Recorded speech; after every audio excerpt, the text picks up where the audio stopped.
अमित शाह साहब जो हैं उस वक्त स्वयं प्रधानमंत्री बनने के लिए भी उस समय भी जोड़ तोड़ कर रहे थे और आज भी कर रहे हैं। उस समय भी चुनाव में फ़ायदा उठाने के लिए और आज भी चुनाव में फ़ायदा उठाने के लिए ये पिक्चर बनवाई गई है। कितनी ही जजमेंट्स आ चुकी हैं जिसमें ये कहा गया है कि उन लोगों को झूठा फंसाया गया। कितनी ही जजमेंट्स आ गई हैं जिसमें ये कहा जा रहा है कि पुलिस ने जानबूझ के लोगों को झूठा फंसाया। हमने तो एक केस में फ़ाइन भी लगवाया था। कुछ आरएसएस के एजेंट हैं सभी जगह, जो पॉलिटिकल पार्टीज़ के अंदर तो हैं ही हैं। जो हमें बहुत सारे ऐसे लोग लगते हैं ना जो सोशल एक्टिविस्ट हैं और जो बहुत मानवाधिकार के लिए काम करने वाले हैं, वो भी उनमें से भी बहुत सारे लोग आरएसएस के एजेंट हैं। साजिश को नाकाम करने के लिए हमारे कुछ क्लाइंट्स आए हमारे पास। उन्होंने कहा कि सर इसमें तो हमारा केस का बड़ा नुकसान हो जाएगा क्योंकि इससे एक माहौल तैयार हो जाएगा। अमित मालवीय जी के केस को प्रमोट करें वो, और उन पर जो दूसरे बीजेपी के कार्यकर्ता हैं ट्वीट क्या कर रहे हैं उस पर जवाब दे रहे हैं क्या केस को थोड़ा और पहले रिलीज़ होना चाहिए था ताकि चुनाव में ज़्यादा से ज़्यादा फ़ायदा हो सके। आपने जो पिटिशन फाइल किया है इसके पीछे की वजह क्या है, क्यों किया आपने? क्योंकि आज इस फिल्म के जो डायरेक्टर है, प्रोड्यूसर है, राइटर है देवेंद्र मालविया, उसने भी प्रेस कॉन्फ्रेंस किया।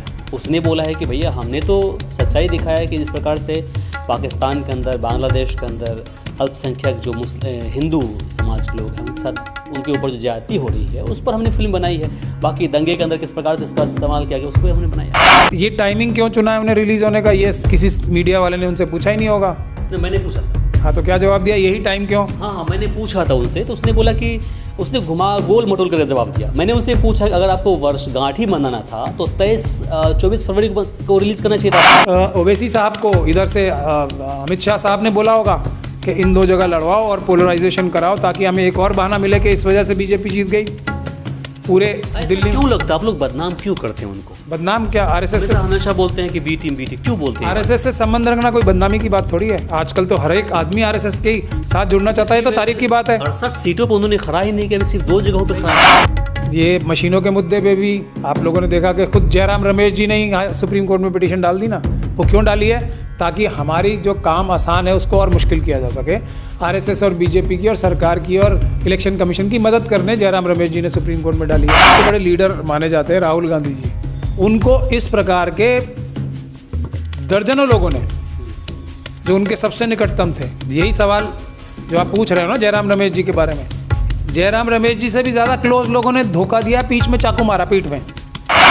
अब बीजेपी और आरएसएस ये अच्छे से जानती है कि अब कोई भी फिल्म, कोई भी तरीका उनको इलेक्शन जिताने में कामयाब तो नहीं होगा, लेकिन बहाना जो मशीनों के ज़रिए से वोट चुराए जाएंगे उसका जस्टिफिकेशन और उसका बहाना तो कोई ना कोई चीज़ होनी चाहिए। उसकी वजह से ये फिल्म आ रही है। हमारी कोशिश यही है कि ये फिल्म कभी भी ना दिखाई, क्योंकि ये एक प्रोपेगेंडा मूवी है और भारत का संविधान और कानून इस बात की इजाज़त नहीं देता कि इस प्रकार के झूठ आप अदालत की प्रक्रिया को इन्फ्लुएंस करने के लिए या जस्टिस को ऑब्स्ट्रक्ट करने के लिए आप ऐसी फिल्में बनाएं। आप देख रहे हैं VR न्यूज़, एक नज़र सच्चाई की ओर। आज से लगभग 5 साल पहले, लगभग मैं इसलिए कह रहा हूं क्योंकि वो घटना 23 फरवरी 2020 को शुरू हुई थी और फिर 26 तारीख को ख़त्म हुई थी। दिल्ली के अंदर एक दंगा हुआ था। उस दंगे में 53 लोगों की जान चली गई थी। वो घटना सिर्फ राष्ट्रीय स्तर पर नहीं जबकि अंतर्राष्ट्रीय स्तर पर भी चर्चा का विषय बना हुआ था। वो इसलिए क्योंकि उस वक्त में अमेरिका के राष्ट्रपति डोनाल्ड ट्रंप भी इंडिया दौरा पर थे और फिर कहीं न कहीं सरकार की उस वक्त में काफ़ी आलोचनाएं हुई थी। उस दंगे के बाद सैकड़ों FIR दर्ज हुई और सैकड़ों लोगों को जेल के अंदर डाल दिया गया। अब आप सोच रहे होंगे कि 5 साल के बाद इस घटना को मैं क्यों कुरेद रहा हूं, तो इसके पीछे की एक वजह है।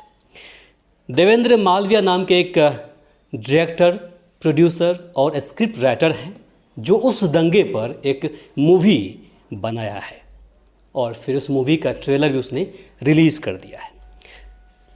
ट्रेलर के रिलीज़ होने के बाद कांग्रेस के सांसद अभिषेक मनु सिंघवी ने उस ट्रेलर का पुरजोर विरोध किया क्योंकि देवेंद्र मालविया का कहना था कि उस मूवी को हम 2 फरवरी 2025 को रिलीज़ करेंगे। वो इसलिए क्योंकि 5 फरवरी को दिल्ली में विधानसभा चुनाव है। अब इस ट्रेलर के बाद देश के माने जाने वकील महमूद पराचा साहब भी अब सुप्रीम कोर्ट पहुंच गए हैं। दरवाज़ा खटखटाया है इन्होंने। अब क्यों खटखटाया है, क्या वजह थी, जानकारी प्राप्त करने के लिए हम यहाँ पर पहुँचे हुए हैं। सबसे पहले आपका स्वागत हमारे चैनल में। बहुत बहुत शुक्रिया मुझसे बात करने के लिए। जी आज आप कोर्ट गए थे, कहाँ गए थे, हाई कोर्ट गए थे या सुप्रीम कोर्ट गए थे? आज नहीं, हम अब से 2 दिन पहले गए थे। आज हियरिंग पे आई थी पिटीशन। अच्छा। ये जो आपने 23 फरवरी 2020 की घटना या हमले बताए, जी ये कपिल मिश्रा जी ने, जो अभी करावल नगर से जिन्हें भारतीय जनता पार्टी ने टिकट दिया है, जी उन्होंने और एक डीसीपी सूर्या हैं, उन्होंने जाकर हमले शुरू कराए थे और उसकी शिकायत की कंप्लेंट हाई कोर्ट में भी हुई थी और पुलिस में भी हुई थी और उसके बाद अदालत में कपिल मिश्रा जी के खिलाफ जी एफआईआर दर्ज कराने के लिए भी मुकदमा हमारे क्लाइंट्स ने डाल रखा है, जिसकी सुनवाई अभी पीछे भी कुछ दिन पहले हुई थी। ट्रंप जो उस समय भी राष्ट्रपति थे अमेरिका के, जी ये कपिल मिश्रा जी ने वही समय क्यों चुना 23 फरवरी को जाने का, हमला करने के लिए? ये भी बहुत एक इन्वेस्टिगेशन का विषय है, जिस पे इन्वेस्टिगेशन आज तक ठीक से नहीं हुई है।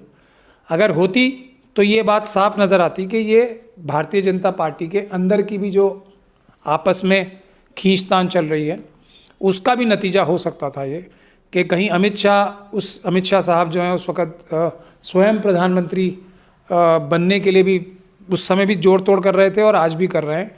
और उस समय मोदी जी का नाम अगर ट्रंप साहब के सामने बदनाम होता तो उसमें सीधा सीधा अमित शाह जी को ही फ़ायदा पहुंचता।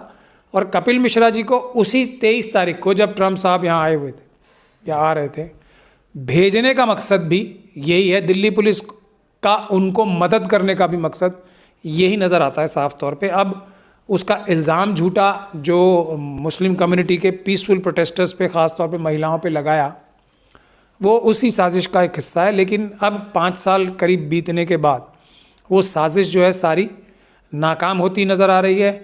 कितनी ही जजमेंट्स आ चुकी हैं जिसमें ये कहा गया है कि उन लोगों को झूठा फंसाया गया।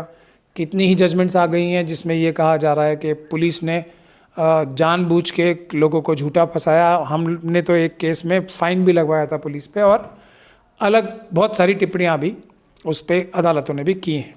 तो ये इसका बैकग्राउंड है और उस बैकग्राउंड में ही हमें समझना चाहिए कि उस समय भी चुनाव में फ़ायदा उठाने के लिए और आज भी चुनाव में फ़ायदा उठाने के लिए ये पिक्चर बनवाई गई है। किन हालात में बनी या नहीं बनी उसमें जाने की ज़रूरत नहीं है, लेकिन टाइमिंग सबसे इम्पोर्टेंट है कि 2 फरवरी को रिलीज़ का इसका टाइम रखा गया, 5 फरवरी को 5 साल बाद इलेक्शन है। अब ये सब जो काम हैं ये किए किस लिए जाते हैं ये भी समझने की ज़रूरत है। कुछ आरएसएस के एजेंट हैं सभी जगह, जो पॉलिटिकल पार्टीज़ के अंदर तो हैं ही हैं, जो हमें बहुत सारे ऐसे लोग लगते हैं ना जो सोशल एक्टिविस्ट हैं और जो बहुत मानवाधिकार के लिए काम करने वाले हैं, वो भी, उनमें से भी बहुत सारे लोग आरएसएस के एजेंट हैं। वो भी धीरे धीरे करके उनकी सबके चेहरे बेनकाब हो रहे हैं। जो हम चुनाव में चोरी की मशीनें की लड़ाई लड़ रहे हैं उसमें तो बहुत सारे लोगों के चेहरे बेनकाब हो चुके हैं। अब बीजेपी और आरएसएस ये अच्छे से जानती है कि अब कोई भी फिल्म, कोई भी तरीका उनको इलेक्शन जिताने में कामयाब तो नहीं होगा, लेकिन बहाना जो मशीनों के ज़रिए से वोट चुराए जाएंगे उसका जस्टिफिकेशन और उसका बहाना तो कोई ना कोई चीज़ होनी चाहिए। उसकी वजह से ये फिल्म आ रही है। तो हमने इस साजिश को नाकाम करने के लिए, हमारे कुछ क्लाइंट्स आए हमारे पास, उन्होंने कहा कि सर इसमें तो हमारा केस का बड़ा नुकसान हो जाएगा क्योंकि इससे एक माहौल तैयार हो जाएगा। तो हमने 5 क्लाइंट्स हमारे पास आए, तो उन 5 क्लाइंट्स की तरफ से हमने डाला है केस। उनमें से 2 क्लाइंट ऐसे हैं जिनमें से एक की के फादर की हत्या की गई थी, वो जो 2020 में, उनका केस आज तक पेंडिंग है, चल रहा है, उसमें गवाहियाँ चल रही हैं, उसमें एविडेंस हो रहा है। दूसरा एक सलमानी साहब हैं जिनकी माताजी को घर समेत ज़िंदा जला दिया गया था, उनका केस भी अभी तक चल रहा है। तीसरे 2 लोग ऐसे हैं उसमें जो जिनके ऊपर कई केस पुलिस ने झूठे बनाए, और उसमें से वो एक 2 केसेस में तो वो डिस्चार्ज हो गए, मतलब उनके ऊपर चार्ज भी नहीं लगा। जज साहब ने कहा कि इसमें पुलिस ने गलत इनको फंसाया या गलत इन्वेस्टिगेशन की है, कोई सबूत इनके खिलाफ नहीं है। आखिरी हैं तस्लीम, जो झूठे फंसाए गए, जो UAPA के केस है ना, बहुत सारे लोग तो जो जिनके बड़े बड़े नाम हो गए हैं, वो लोग तो सब किसी ना किसी पॉलिटिकल विचारधारा के थे, या वो सब लोगों के नाम भी हो गए और वो लीडर भी बन गए, और बहुत सारे लोग अभी पूरे इंटरनेशनल लेवल पे बहुत फेमस हो गए। लेकिन तस्लीम का तो कोई भी कसूर नहीं था, तो वो भी 5 साल से बंद है, उसका ट्रायल ही नहीं हो पा रहा है। और ट्रायल भी डिले इसलिए हो रहा है क्योंकि जो हमारे एक तो पब्लिक प्रोसिक्यूटर साहब हैं, वो तो टाइम लेते ही हैं बहुत सारा, और जो हमारे अपने डिफेंस काउंसिल भी हैं बहुत सारे लोग, वो भी जो कानून है डेली ट्रायल करने का, उसका पालन करना नहीं चाहते और वो डेट्स लेते हैं, तो उसकी वजह से डिले हो रहा है। तो एक उसने पिटीशन लगाई है और आज अदालत ने लेकिन उसके साथ साथ ही जब हम अदालत में पहुंच गए तो हमें पता लगा कि कुछ और लोगों ने भी लगा दी। अच्छा। मुझे बड़ी हंसी आई कि ये किसने इन्फॉर्मेशन लीक किया। इन्फॉर्मेशन तो लीक हो ही जाती है जी, इसीलिए उन्होंने भी लगा दी। किस लिए, मतलब उसके फेवर में या अगेंस्ट में? नहीं, अब देखिए, अब मैं आपको क्या बता रहा हूँ, बहुत सारी पिटीशंस हारने के लिए डाली जाती हैं। अच्छा। बहुत सारी पिटीशंस डाली इसलिए जाती हैं कि हमारे केस का नुकसान किया जाए। जिस तरीके से ये भी पिटीशन डाली गई है, उसका मुझे यही लग रहा है कि ये हमारा केस का नुकसान करने के लिए डाली गई है। अच्छा। हाँ, लेकिन अब ये तो हम तो इसके आदी हो चुके हैं। ये मशीनों के मुद्दे पे भी आप लोगों ने देखा कि खुद जयराम रमेश जी ने ही सुप्रीम कोर्ट में पिटीशन डाल दी ना। वो क्यों डाली है? ताकि हमारी जो काम आसान है उसको और मुश्किल किया जा सके। आरएसएस और बीजेपी की और सरकार की और इलेक्शन कमीशन की मदद करने जयराम रमेश जी ने सुप्रीम कोर्ट में डाली है। अब जो दूसरी पिटीशन आज आई उसका भी हमें तो साफ साफ नज़र आ रहा है, क्योंकि वकील हैं और वकीलों को भी नज़र आएगा साफ साफ जो वकालत करते हैं, कि ये पिटीशन इसलिए डाली गई है कि किसी ना किसी तरीके से आरएसएस और बीजेपी को मदद की जा सके और हमारा काम मुश्किल बनाया जा सके, और ये किसी तरीके से फिल्म जो है रिलीज़ हो जाए 2 तारीख को। ये इस साजिश के तहत मुझे ये पिटीशन दूसरी डाली हुई लगती हैं। अब ज़्यादा मैं इस पर टिप्पणी इसलिए भी नहीं करना चाहता क्योंकि कल हियरिंग आ रही है। जज साहब ने हमसे हमारी बात को मानते हुए पहले सरकारी वकील को बुलाया और उसके बाद उनको निर्देश दिया है कि कल वो अपनी इंस्ट्रक्शंस लेके आएंगे। Central board of film certification के लॉयर को भी इन्फॉर्म करेंगे, गवर्नमेंट ऑफ इंडिया के लॉयर, और कल फिर इस पे बहस होगी। अब देखना यही है कि जो दूसरी पिटीशन वाले हैं वो कितना हमारा नुकसान कर पाते हैं, यही एक मेन मुद्दा है। कल हियरिंग हुई थी, क्या हुई थी वहाँ पर? नहीं, हियरिंग तो हमने तो यही कहा था कि देखिए, एक पॉलिटिकल पार्टी के जो बड़े नेता हैं उन्होंने भी इसका ट्वीट किया है, इसको प्रमोट कर रहे हैं वो और उनकी क्या ज़रूरत पड़ गई अमित मालवीय जी की कि इसको प्रमोट करें वो, और उन पे जो दूसरे बीजेपी के कार्यकर्ता हैं ट्वीट क्या कर रहे हैं, उस पर जवाब दे रहे हैं क्या कि इसको थोड़ा और पहले रिलीज़ होना चाहिए था ताकि चुनाव में ज़्यादा से ज़्यादा फ़ायदा हो सके। अच्छा। और इसको हर कॉन्स्टिट्यूंसी में दिखाया जाना चाहिए, हर गली गली में दिखाया जाना चाहिए। तो ये अब ये सब लोग तो सो रहे थे इतने दिन से, जैसे ही हमारी पिटीशन लगी वैसे ही इनको भी शौक आ गया पिटीशन लगने का, वरना तो ये सो रहे थे ना। हाँ बिल्कुल बिल्कुल, लगभग 5-6 दिन पहले ही रिलीज हुआ है उसका वो हुआ है, ट्रेलर। लेकिन हमने तो अब से 3 दिन पहले लगा दी। इनकी पिटीशन तो आज लगी भी नहीं थी ना। अच्छा। इनको तो कहीं से आइडिया लगा होगा, क्योंकि नोटिस तो पहले सर्व करने होता है ना यूनियन ऑफ इंडिया को, तो यूनियन ऑफ इंडिया ने फिर अपने लोगों को आरएसएस के थ्रू इनसे भी कहा होगा तुम भी लगा दो, वरना कहीं वो सीधे सीधे केस जीत ही न जाए। तो हमारा तो ये इल्ज़ाम है। अब जो ये दूसरी पिटीशन है उसकी कोई ज़रूरत नहीं थी, लेकिन अब ये तो हमें रोज़ ही झेलना पड़ता है, तो अब झेलेंगे कल जितना भी झेलना होगा।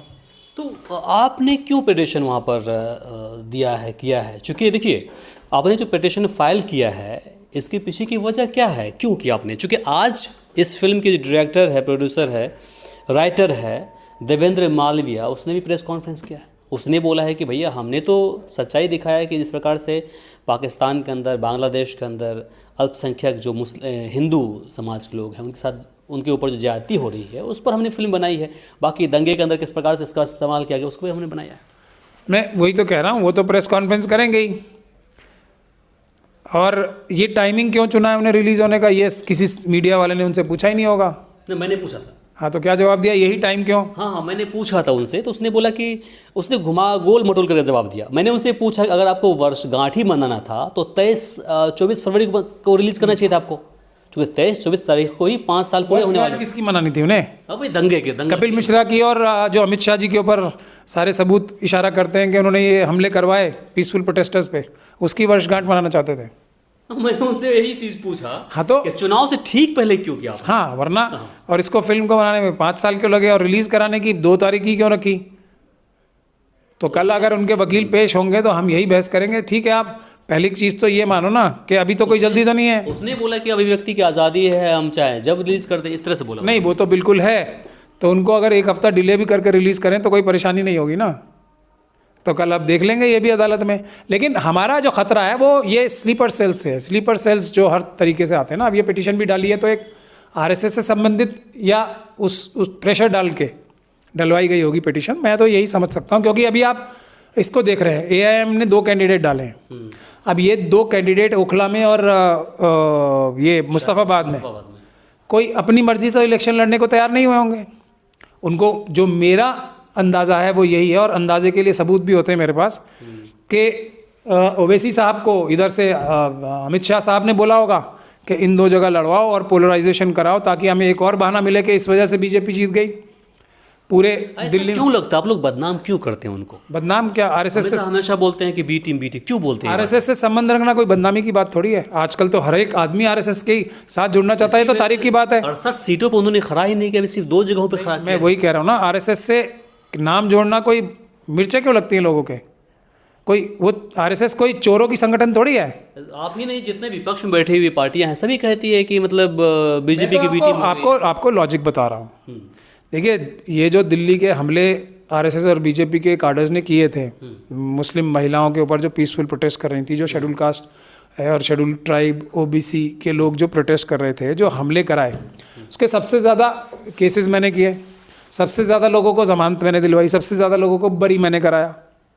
ठीक है, मेरे इस काम में मुझे सबसे ज़्यादा ज़रूरत अगर किसी की थी तो किसी बैरिस्टर की थी। इसमें तो कभी मदद नहीं की किसी बैरिस्टर साहब ने मेरी, जिससे असल में इन लोगों को न्याय मिलता। अब ताहिर हुसैन साहब हो या शिफा और रहमान हो, वो तो एक तरीके से बेगुनाह है, पूरी तरीके से बेगुनाह है। तो उनको अब पिंजरे में बंद कर रखा है। वो अब इतने मजबूर हो गए तो इस काम के लिए भी तैयार हो गए। ओवैसी साहब ने उनसे, मुझे जो शक नहीं पूरा यकीन इसलिए हो रहा है कि वो कैंपेनिंग में जाके क्या कह रहे हैं, कैंपेनिंग में जाके ये कह रहे हैं कि अगर आप मुझे वोट दोगे तो ये बाहर आ जाएंगे। ये बोल रही हैं ना, ताहिर हुसैन की जो पत्नी है वो भी बोल रही हैं, और शिफा उर रहमान की पत्नी भी बोल रही हैं, और ओवैसी साहब खुद यही बोल रहे हैं कि इनको वोट दो ताकि ये आज़ाद हो सकें। तो ये सब क्या, वोट देने से क्या कोई बेल मिल जाएगी? वोट देने से कोई बरी हो जाए? हमारे सामने में है, लालू जी जब जेल गए थे, वहाँ से चुनाव जीते थे, तो कुछ समय के बाद बाहर आ गए थे। हालांकि कानून के जानकार आप हैं, कैसे वो निकले वो तो आप बता सकते हैं। पप्पू यादव जी कई बार जेल से चुनाव लड़े हैं, बाहर निकले थे। इन दोनों के अलावा कई ऐसे नेता हैं जो जेल से लड़े हैं, बाहर निकल। मैं यही तो कह रहा हूँ, एक बैरिस्टर साहब की पार्टी के जो मेंबर वो हैं जो टिकट पर लड़ रहे हैं, वो ये कह रहे हैं, उनके कैंपेनिंग में ये कहा जा रहा है कि इनको वोट दोगे बाहर आ जाएंगे। तो शाहीन बाग के नाम पर ही मैं बोल रहा हूँ ना, ये क्या इशारा करता है कि इन दोनों कैंडिडेट्स को इस तरीके से ब्लैकमेल या आर्म ट्विस्ट किया गया होगा कि हम तुम्हें बीजेपी से मदद करवा देंगे जमानत कराने में या बरी कराने में, मगर तुम बीजेपी की ये मदद करो। तो अब मरता क्या ना करता की हालत है ना दोनों की। तो ये काम तो ओवैसी साहब ने किया है ना, वरना कैसे हो गया ये? और टिकट मिल गया इन दोनों को, कैसे टिकट अनुभूति प्राप्त करने के लिए। अभी दंगा भी कहीं के जेल में। तो ओवैसी साहब को चलिए ये भी मान लेते हैं वो आरएसएस के टच में नहीं है, या आरएसएस ने उनको कहा नहीं, या अमित शाह जी ने नहीं कहा, तब भी तो वो उनका दोहन करना चाहते थे। उनकी मजबूरी और जो वो है मजलूमियत है उसको एक्सप्लॉइट करके अपना पॉलिटिकल फ़ायदा उठाना चाहते थे। यही काम कर रहे हैं वो। तो ये सब बातें हैं जो समझने की हैं। तो इसी तरीके से इस वाले मूवी, हाँ, इस पर क्या दिक्कत आपको, क्या परेशानी है बताइए। मैं वही तो कह रहा हूँ ना, अब एक माहौल जो हमारी कानूनी परेशानी है वो तो सीधी सीधी है। मैं तो आपको बैकग्राउंड बता रहा था कि आरएसएस इसी तरह के काम करती है। तो हमारी परेशानी ये है कि जो, और हमने एक नहीं बहुत सारे ऑर्डर्स ले रखे हैं इससे पहले भी, और वो सारे ऑर्डर्स हमने लगाए हैं। अब ये दूसरी पिटीशन वाले ने क्या लगाए हैं ये मुझे नहीं पता है, लेकिन हमने तो पूरा अपना केस बिल्डअप किया है। मशीनों के चुनाव में चोरी की मशीनों के खिलाफ इतने सारे लोग केसेस हारे, हमारा ही केस एक सर्वाइव किया ना, तो कुछ मेहनत की थी उसमें। ये लोग तो जाके सिर्फ अपना नाम करने के लिए या बीजेपी के कहने पे जाके ये सब काम करते हैं, पिटीशंस भी डालते हैं, जो भी काम करते हैं। तो उनसे हमें सबसे बड़ा नुकसान होता है। इसलिए जनता को ये समझना चाहिए। और हमने क्या कहा, हमने कहा कि कोई अपना पॉलिटिकल पार्टी अपना फ़ायदा उठाने के लिए, मेरे केसेस में मेरे माँ और बाप की हत्या हो गई, मेरे केस में जो माहौल है ख़राब होगा, विटनेसेस दबाव में आएंगे या विटनेसेस का जो है मन बदलेगा या कोई इंप्रेशन बनेगा इससे, इसकी वजह से ये फिल्म जो है इसकी जो सर्टिफिकेशन है वो रद्द होनी चाहिए। क्यों लगता है आपको? ऐसा क्यों लगता है आपको? आपने मूवी देखी नहीं, मूवी तो रिलीज नहीं हुई है, तो कैसे क्यों लगता है आपको? क्योंकि इससे पहले भी तो the Kashmir files, Kerala story, West Bengal story, कई सारी मूवी रिलीज हो चुकी है। नहीं, उनकी तो जो वही जाने ना जिन लोगों ने उसको अपोज किया था। मैं तो इस केस को अब मैंने फाइल किया है, तो मैं इस केस के बारे में आपको बता सकता हूँ। तो परिणाम क्या है? क्या आपकी बातों को सुनी जाएगी? क्या रोक लगेगी इस मूवी के अंदर? मैं वही तो कह रहा हूँ ना, अगर ये नहीं होती फाइल दूसरी पिटीशंस तो परिणाम आने के बहुत अच्छी संभावना थी। अब तो हमें सामने वाले वकीलों को भी झेलना है और इस तरफ के भी झेलना है।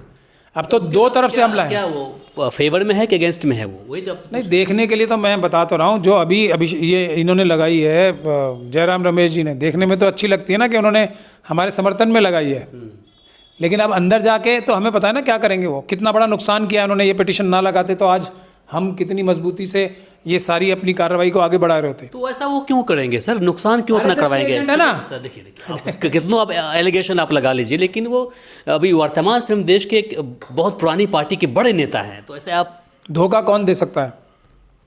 तो ये बात है उनके जो राष्ट्रीय अध्यक्ष उनकी नज़रों में नहीं है क्या? नहीं, एक मैं कह रहा हूँ धोखा कौन दे सकता है? पहले अपने ही देते हैं। जो जिस पे आप भरोसा जितना ज़्यादा करते हो वही उतना बड़ा धोखा दे सकता है।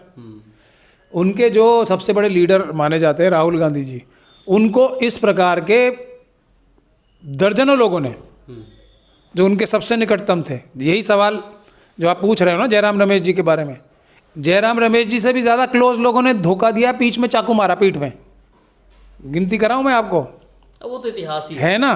तो ये जयराम रमेश भी वही काम कर रहे हैं, मैं पहले से बता रहा हूँ ना। ये अभिषेक मनु सिंघवी जी जो वर्तमान समय सांसद उनके हैं राज्यसभा के अंदर, तो उसने भी तो आवाज़ उठाई है, पीसी भी किया। वो तो वकील हैं, हाँ, और राज्यसभा सांसद भी हैं, वकील हैं। उनको तो जो बोला जाएगा पार्टी हाईकमांड से वो बोलेंगे ना, लेकिन करवाने वाला कौन है? जयराम रमेश और केसी वेणुगोपाल। अब क्योंकि मैं अभिषेक मनु सिंघवी साहब को अच्छा वकील मानता हूँ, तो इसीलिए उनको आगे कर रहे हैं आप, वरना करें ना कपिल सिब्बल साहब को आगे। इतिहास तो बढ़िया मजबूत है।